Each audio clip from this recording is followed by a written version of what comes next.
Assalamualaikum warahmatullahi wabarakatuh. Perkenalkan, nama saya Siti Rauda. Saya CGP Angkatan 11 Kabupaten Banjar.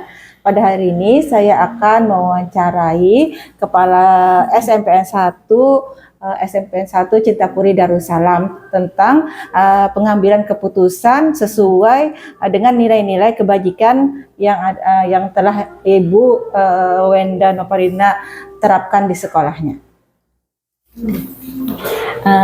Baik Ibu, ya. Terima kasih atas kesempatan yang sudah Ibu berikan. Saya ingin mewawancarai Ibu tentang pengambilan keputusan sesuai dengan nilai-nilai kebajikan yang Ibu terapkan di sekolah. Iya.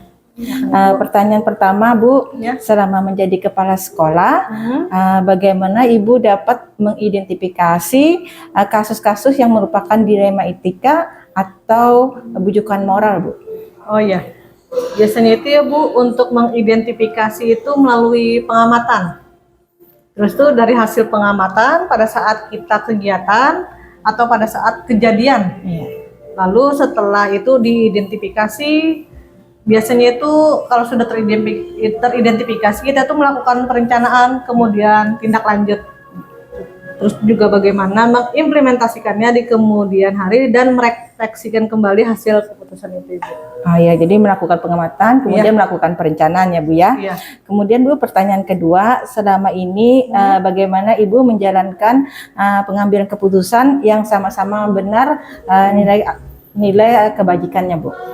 Biasanya itu ya Bu, kalau ada kasus yang seperti Ibu sebutkan tadi ya, itu saya melihat dulu tingkat ke kasusnya itu seperti apa. Biasanya itu masih dalam tahap yang ringan, saya akan memutuskan sendiri. Namun bila kasus tersebut membutuhkan pertimbangan yang agak besar mungkin Bu ya, mungkin melibatkan seluruh guru di sekolah. Jadi di situ nanti kita akan berembuk atau musyawarah, berdiskusi, mencari atau memilih yang mana baiknya atau yang bagaimana untuk pengambilan itu yang secara tepat sesuai dengan kasusnya, Bu.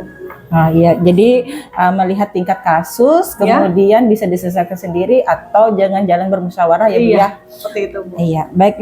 Pertanyaan ketiga, Bu, langkah-langkah apa atau prosedur yang seperti apa yang biasanya Ibu lakukan dalam pengambilan keputusan, Bu? Iya, langkah-langkahnya itu yang pertama ya memilah atau memilih kasusnya itu sulit apa ringan seperti yang tadi. Terus setelah itu apabila kasus itu termasuk agak berat Bu ya, itu dijadwalkan pada saat rapat dinas Ibu. Jadi pada saat rapat dinas itu kita akan membahas dan mencari solusi bersama-sama bagaimana baiknya untuk menghadapi atau kasus tersebut, bagaimana cara penanganannya. Iya Bu. Terus Bu, apa hal yang selama ini Ibu anggap efektif dalam pengambilan keputusan pada kasus-kasus dilema etika, Bu? Yang paling efektif itu menurut saya itu diskusi atau musyawarah, Ibu. Jadi diskusi atau musyawarah ya Bu ya? Dengan seluruh dewan guru. Ya. Oke Bu.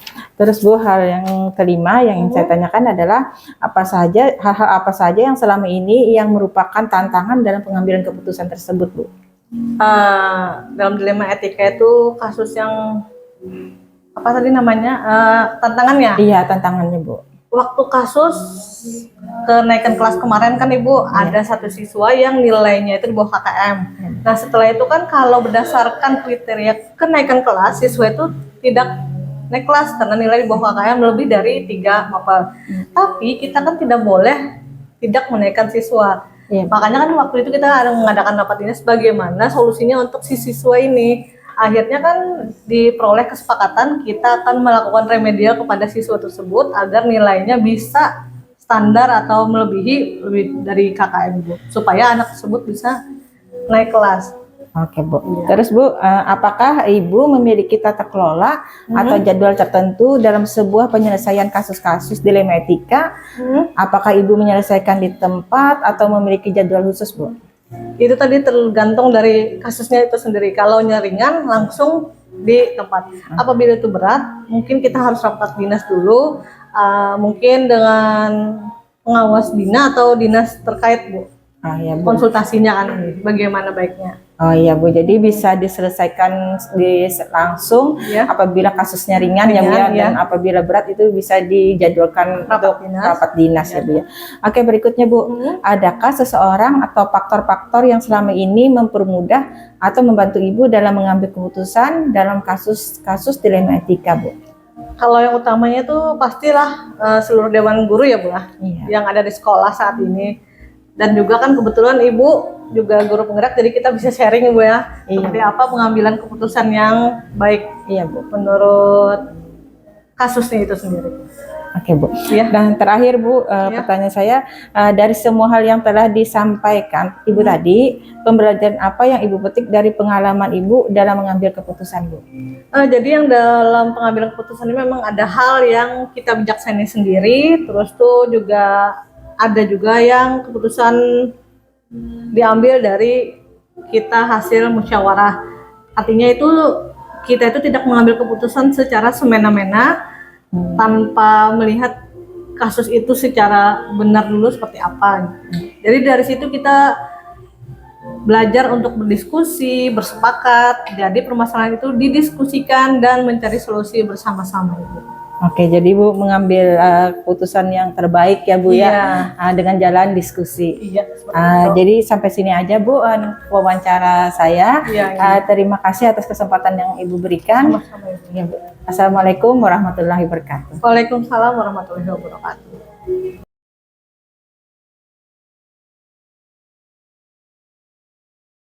Assalamualaikum warahmatullahi wabarakatuh. Waalaikumsalam warahmatullahi wabarakatuh. Bagaimana kabarnya Ibu? Alhamdulillah baik. Ian kabarnya gimana? Alhamdulillah saya juga sehat Ibu. Amin. Perkenalkan nama saya Siti Raudah.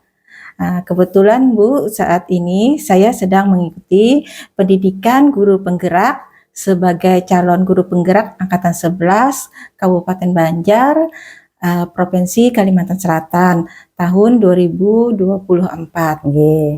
Dan saya mohon izin Bu, hari ini saya akan melakukan wawancara dengan Ibu mengenai pengambilan keputusan sesuai dengan nilai-nilai kebajikan yang Ibu terapkan di sekolah. Nah Bu, sebelumnya nih Bu, mohon perkenalkan dulu nama Ibu, kemudian tempat tugas Ibu, dan sudah berapa lama Ibu bertugas di sekolah ini. Silakan Bu. Terima kasih Bu. Assalamualaikum warahmatullahi wabarakatuh. Waalaikumsalam. Nama saya Siti Wal Isnaini. Tempat tugasnya di KP Qurratul Ain di Sindang Jaya.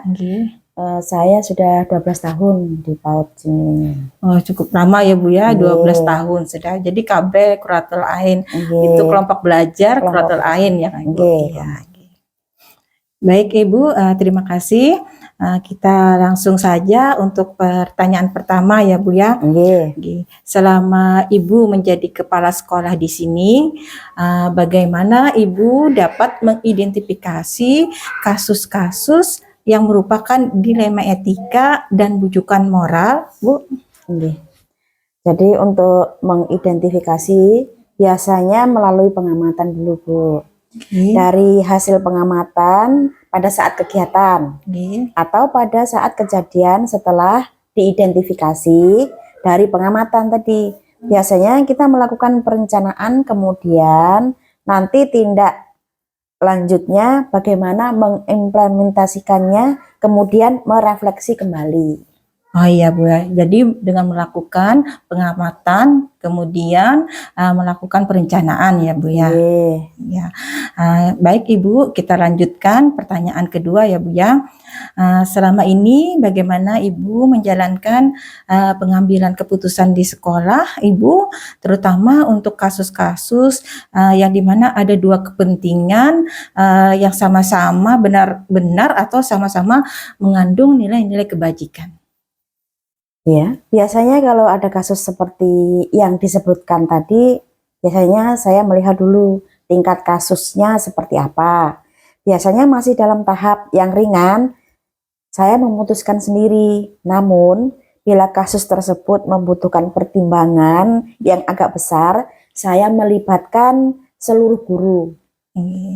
Jadi di situ kita berembuk, berdiskusi, atau bermusyawarah untuk mencari atau memilih pilihan yang paling tepat.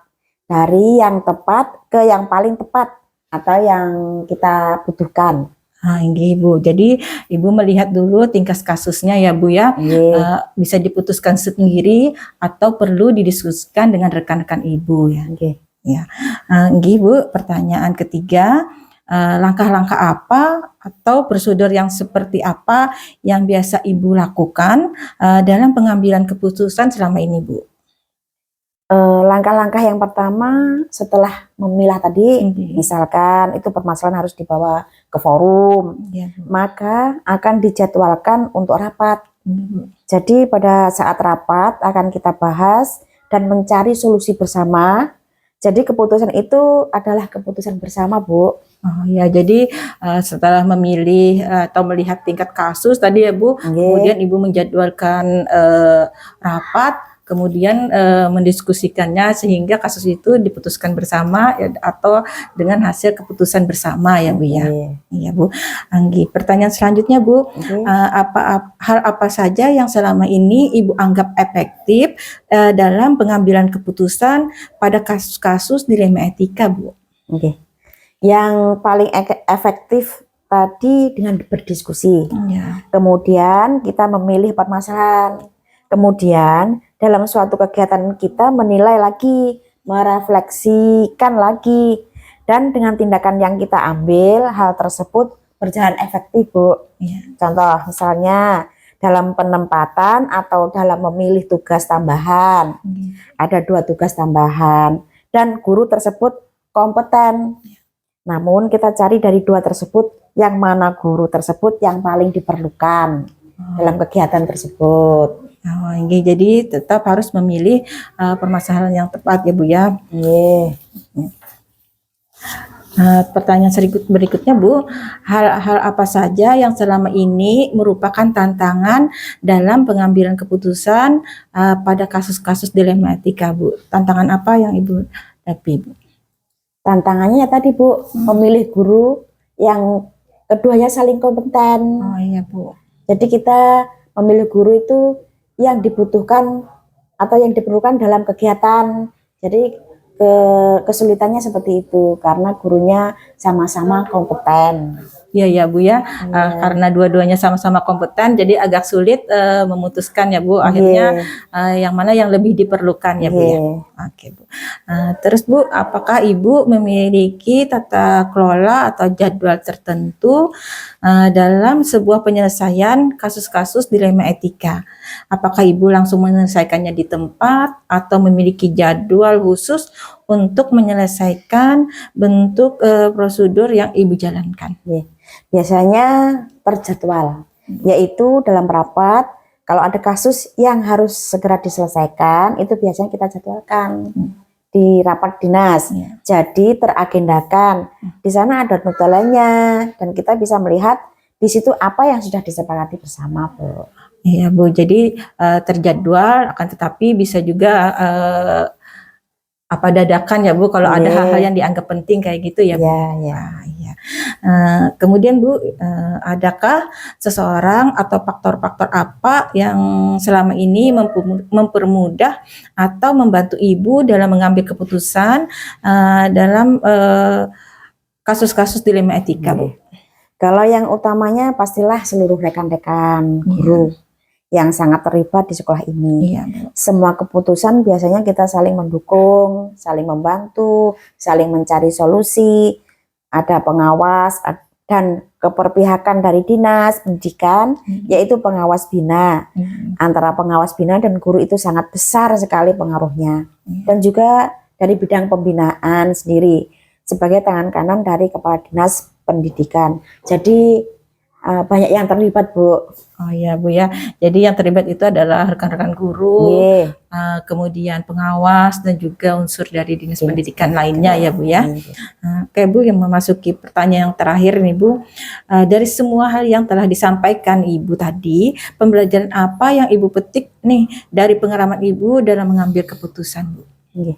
Jadi dalam mengambil keputusan itu memang ada hal yang kita bijaksanai sendiri, yang harus pada saat itu kita putuskan. Namun ada hal yang besar yang tidak bisa kita ambil keputusan sendiri semena-mena berdasarkan pendapat kita. Iya Bu. Karena nanti berdampaknya kepada seluruh kegiatan baik untuk guru maupun siswa. Jadi di situ kita belajar untuk berdiskusi, bersepakat. Jadi permasalahan itu didiskusikan dan mencari solusi bersama, Bu. Iya Bu, jadi tetap ya Bu ya, ketika kita mengambil keputusan itu selain kalau hal-hal yang kecil mungkin bisa diputuskan sendiri, kemudian ada hal-hal yang perlu kita diskusikan untuk dengan rekan-rekan ya Bu ya. Nggih. Iya Bu, Alhamdulillah Bu, terima kasih Ibu, sudah 8 pertanyaan yang sudah saya gali atau Ibu saya sampaikan kepada Ibu. Sekali lagi terima kasih Bu atas kesempatan waktu yang Ibu luangkan untuk wawancara ini, Nggih, dan juga sama-sama. terima kasih Bu atas pembelajaran yang sudah Ibu berikan kepada saya hari ini Bu. Sama-sama. Bu, terima kasih banyak Bu. Assalamualaikum warahmatullahi wabarakatuh. Waalaikumsalam.